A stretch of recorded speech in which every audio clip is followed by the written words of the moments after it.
Bismillahirrahmanirrahim. Assalamualaikum warahmatullahi wabarakatuh.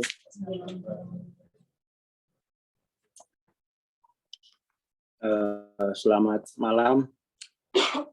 Kita lanjutin lagi obrolan ya tentang peta kesadaran. Malam ini masih kita lanjutin yang nature dari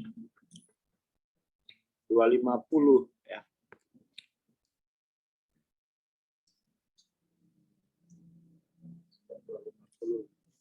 Sekarang kita lanjut ke dinamika dari netralitas.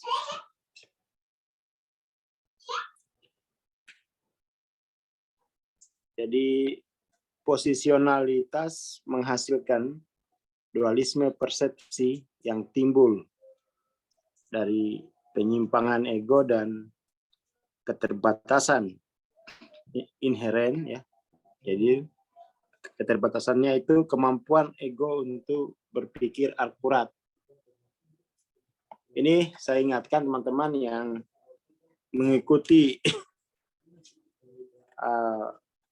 acara malam ini, kalau yang sudah punya buku TLOC ya, itu yang bahasa Indonesia halaman 154.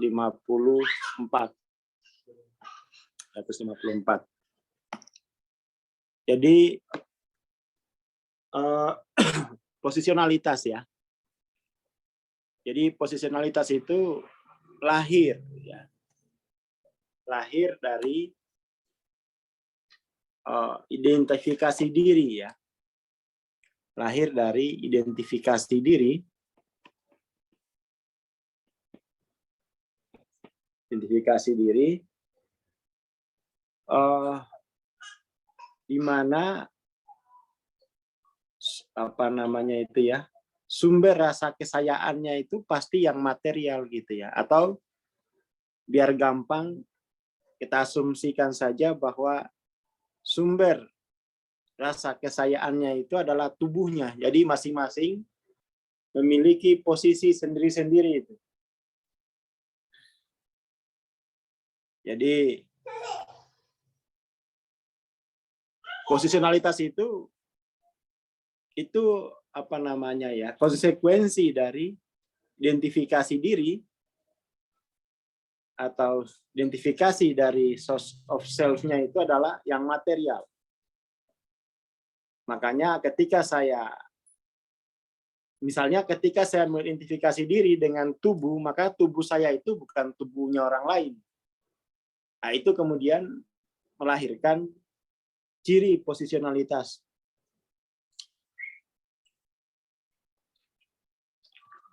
Ciri posisionalitas. Jadi kesadaran akan source of self yang berbeda dengan yang lain itu selalu melahirkan posisionalitas, dan posisionalitas itulah yang menghasilkan dualisme persepsi. Dualisme persepsi. Jadi yang harus diatasi itu sebenarnya progresif dari sumber rasa kesayaan itu, atau yang disebut, kita biasanya itu nyebutnya progressive self-awareness-nya yang harus diatasi. Bukan sibuk ngurusin egonya, percuma. Karena ya itu ego hanya menunjukkan posisinya ya, yang merupakan konsekuensi dari progresif kesadaran dirinya. Oke ya, paling enggak ada gambaran.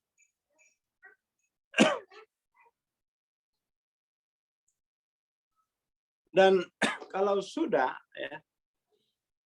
sudah mengambil posisionalitas, jadi maka sebenarnya itu persepsi yang dualistik itu kan perspektif yang material gitu ya. Perspektif yang material.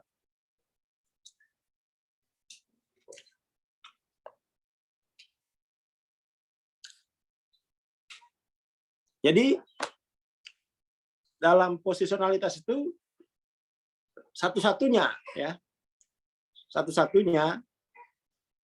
kenyataan adalah kenyataan material.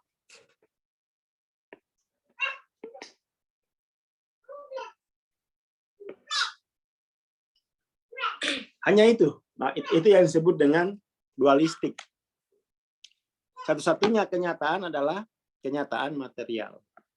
Jadi kalau misalnya Mas Camim nulis surat kepada yang terhormat Ibu Guruku, hari ini saya nggak bisa masuk karena hati saya lagi kacau, itu nggak diakui itu. Itu kan tidak material. Ya. Tapi kalau sakit perut, yang material itu diakui, itu persepsi dualistik. Dan itu masih loh itu. Coba aja bikin surat ke kantor. Saya nggak bisa masuk, Pak. Kenapa? Hatiku sakit. Kenapa? Habis diputus. Nggak diakui. Alasan macam apa itu? Ya, itu masih material tuh. Jangan-jangan kantor kita itu asasnya masih material. Sakit hati itu dianggap kelemahan. Nggak ada alasan begitu. Nggak ada alasan. Coba tes ya. Yang kerja gitu ya. Apa respon bosnya? Apa responnya? Kalau di sini mau masuk mau nggak masuk itu ya nggak di absen. Jadi bebas saja.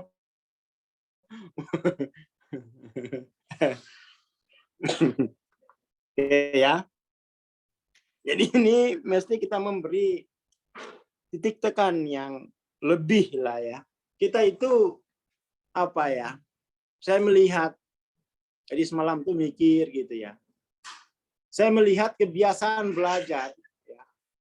Kita itu dijejali banyak topik, banyak tematik. Tidak ada titik fokusnya apa. Itu dari SD itu matematika, bahasa. Terus apa sebenarnya titik fokus yang paling penting? Termasuk juga di kajian-kajian banyak sekali. Intinya apa sebenarnya ini? Akhirnya kita terbiasa menjadi kecanduan akan informasi. Saking kecanduan akan informasi, kita tidak mampu lagi merenung untuk mendapatkan pengalaman yang otentik atas informasi yang kita terima. Nggak sempat lagi merenung. Saya masih ingat wawancaranya Meriam Bellina. Tahu Meriam Bellina ya? Yang dulu pernah dekat sama Adalah. Ya. Yang dulu pernah dekat sama Adalah pokoknya. Dia bercerita betapa industri hiburan sekarang itu sangat mekanis. Karena kita kejar tayang, kita tidak sempat lagi, kata Meriam Bellina, menghayati peran kita itu. Semua berjalan mekanis. Semua berjalan mekanis.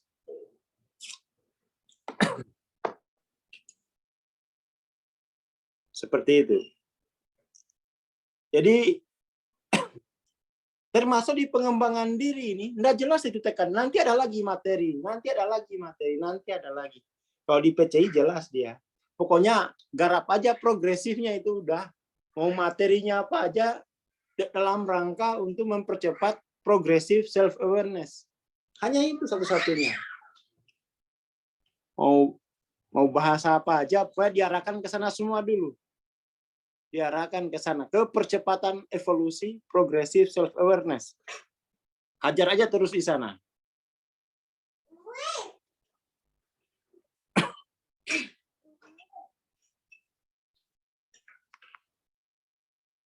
Oke ya.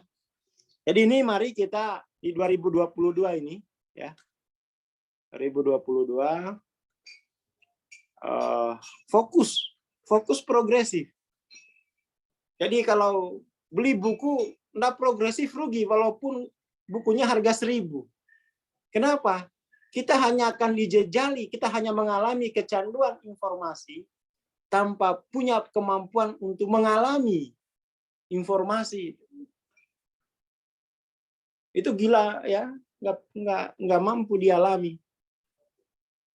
Ketika kita tidak punya pengalaman, maka kita akan sulit untuk menaikkan konteks kesadaran kita. Nggak punya pengalaman. Kalau orang nggak punya pengalaman lagi, itu berarti gerak hidupnya mekanis. Mutar-mutar situ, pengulangan-pengulangan tanpa pengalaman. Sama itu yang baca buku begitu ya, baca buku dari sini, ulang-ulang, tapi nggak ada pengalaman. Itu mekanis. Itu mekanis. Jadi nggak ada perenungan gitu ya. Ini koreksi untuk yang gemar baca buku. Jangan sampai itu hanya mekanis. Pengulangan tanpa sebab, tanpa mampu lagi merenung, mengalaminya.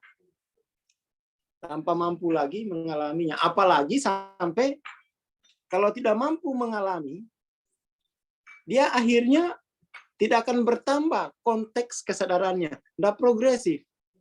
Tidak progresif. Nggak progresif. Makanya ini kita coba beda buku lah ya. Beda buku itu akhirnya kan saya harus menceritakan pengalamanku. Bukan sekedar membaca buku. Harapannya apa? Teman-teman mampu mengkonfirmasi pengalaman itu. Akhirnya dapat. Nah, kalau sudah dapat pengalaman, kalau pengalaman sudah banyak, itu nanti lama-lama menjadi konteks kesadaran. Jadi urutannya informasi, pengalaman, konteks kesadaran. Itu urutannya tuh. Urutannya. Nah, untuk mentransformasi informasi menjadi pengalaman itu apa ya? Itu harus reflektif. Makanya dengan dibeda kayak begini ini sebenarnya kan ngajak reflektif. Nggak dibaca panjang titik. Assalamualaikum warahmatullahi wabarakatuh. Nah, itu kan Google Voice. Ini kan dicoba direfleksikan gitu ya. Ya walaupun dapat satu paragraf, tapi ada reflektifnya. Nah, beda buku itu diajak seperti itu. Karena kalau baca sendiri, baca satu buku belum mampu, belum tentu reflektif. Nah, kalau di beda begini kan, kelas-kelas begini, baru baca posisionalitas. Udah mau habis waktu. Karena apa? Refleksinya panjang. Dicoba dihubungkan dengan pengalaman itu. Ya. Sehingga kita bilang, oh itu aku. Oh itu aku. Nah, dapat dia pengalaman.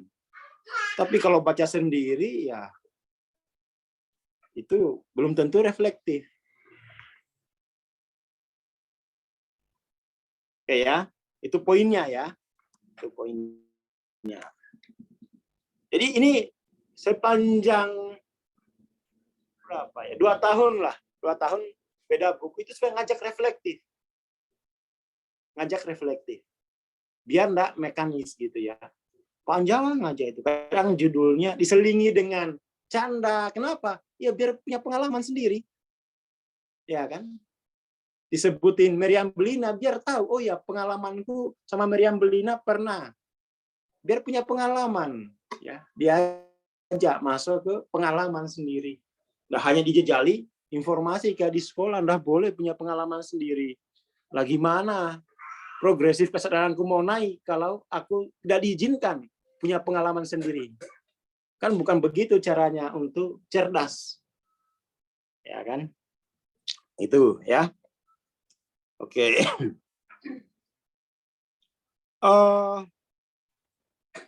Kita lanjut. Baru dua kalimat ini. Sudah mau selesai. Proyeksi ya. Persepsi yang diproyeksikan tertukar dengan realitas dan diberi tekanan oleh perolehan atau kerugian imajiner. Nah, ini. Jadi kita mengasumsikan posisi menentukan perolehan. Posisi menentukan perolehan.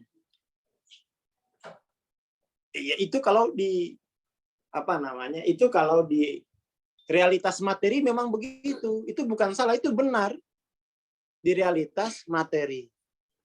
Sebagaimana terlihat bahwa posisi di garis khatulistiwa itu mendapatkan perolehan sinar matahari yang terbanyak dibanding dengan posisi di kutub. Itu jelas.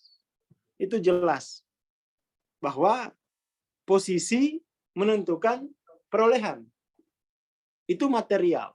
Nah, netralitas ini tidak meyakini banget hal semacam itu. Memang betul, sebagai fakta material, iya, posisi menentukan perolehan. Tetapi dalam pengalaman dia, karena di sini netralitas itu kan sudah mulai ada spiritualitasnya, tidak selalu seperti itu. Tidak selalu seperti itu. Ya kadang ya dalam pengalaman kita tidak selalu seperti itu. Tidak selalu. Tidak selalu yang cakep itu dapatnya yang cantik. Lebih sering atau kadang-kadang ya yang cakep dapat yang jelek. Ini budaya ya, jelek ini konteks budaya ya. Konteks budaya biar enggak.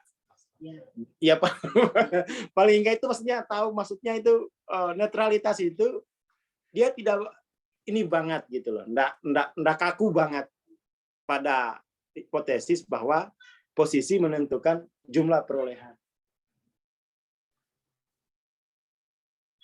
Ya kan? Walaupun memang kenyataannya secara faktual ya kebanyakan seperti itu dan ya itu hukum alam gitu ya. Tetapi di 250 ini kan sudah mulai menerima bahwa ada unsur spiritualitas dalam diri orang itu. Setidak-tidaknya kalau sering Jumatan pasti pernah dengar wayarjuku min aisul ayat tasib. Dengar dia itu, udah nerima itu, Pak. Udah mantap di situ. Nggak rigid banget gitu ya, nggak kaku banget. Ya kan? Nggak kaku banget. Jadi tidak selalu yang kaya itu anak orang kaya. Kadang-kadang ya. Memang nggak banyak. Kadang-kadang, tapi itu cukup memberikan rasa aman ya. Perasaan aman bahwa ya aku masuk yang kadang-kadang itu gitu. Itu poin dari netralitas ya. Jadi sudah mulai meragukan, setidak-tidaknya itu sudah mulai ada contoh, banyak contoh di dunia ini. Banyak contoh di dunia ini bahwa posisi tidak selalu menentukan perolehan. Contoh yang paling jelas Yusuf. Nah, kalau orang beriman itu Yusuf. Yusuf itu kan perantau. Di Mesir itu perantau dia. Bukan pribumi. Dia adalah orang yang dijual di pasar budak. Anak yang dijual di pasar budak hanya diadopsi. Dia bukan siapa-siapa di Mesir itu. Nggak punya terah. Nggak punya terah. Bukan terah orang situ Yusuf itu. Nyatanya bisa derajatnya naik. Itu kalau orang beriman tuh netralitas ini biar tidak kaku ya, bahwa selalu yang kaya itu akan kaya. Contoh Pak Jokowi deh. Nah, Pak Jokowi itu kan kalau secara politik nggak punya terah politik. Ya. Nggak punya terah politik. Tapi bisa ya dengan baju kotak-kotak maju RI 1. Itu menunjukkan bahwa tidak selalu ya. Tidak selalu posisi itu menentukan perolehan. Ada namanya istilah kuda hitam. Ya. Ada kuda hitam. Banyaklah di budaya kita itu yang bisa melemahkan keyakinan bahwa posisi selalu menentukan perolehan. Saya kira itu dulu ya poinnya, yang nggak usah panjang-panjang, yang penting dapat poinnya ya. Biar apa istilahnya itu, netralitas itu keyakinan akan posisi menentukan perolehan itu lemah, mulai lemah. Aku enggak yakin itu. Aku ya yakin. Saya enggak yakin. Banyak contoh dalam sejarah manusia, ya Yusuf, macam-macam lah. Macam-macam. Di film kartun juga banyak. Contoh, ya kan? Istilah banyak contoh. Jadi enggak selalu. Enggak selalu anak pemusik itu orang tuanya pemusik, anaknya pemusik. Enggak selalu. Jadi di situ dia mulai netral ya. Sudah mengambil posisi yang kaku ya. Sudah mengambil posisi yang kaku. Oke, itu saya kira. Terima kasih. Kalau saya kira ini cukup lah ya.